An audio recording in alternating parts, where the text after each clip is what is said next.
At ngayong araw nga mga guys, samahan niya nga kami dahil nga pupunta kami ng munisipyo. Ewan, hindi ko alam kung munisipyo ba talaga o hindi. Kayo na nga bahala tumingin mamaya kung munisipyo ba talaga o hindi. Sama lang ako ng sama, hindi ko na inaalam kung ano ba talaga yung lugar na pupuntahan namin. Basta ako makagala lang, okay na sa akin. Wala nang pake kahit anong lugar pa ang mapuntahan. Dahil nagtitiwala naman ako sa Diyos na makakauwi ako ng ligtas at hindi napapahamak.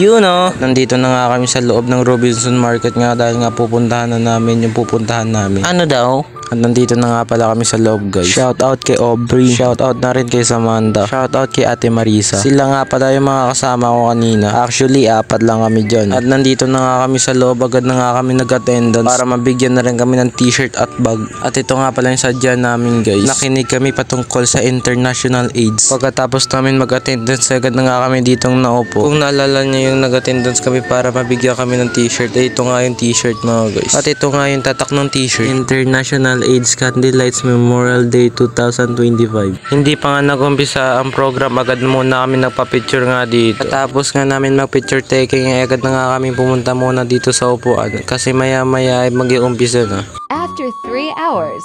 At tapos na nga yung pinapanood namin programa patungkol nga sa AIDS. Kaya kailangan ko muna magpaalam mga guys. Bye-bye! Thank you, Jesus. Thank you.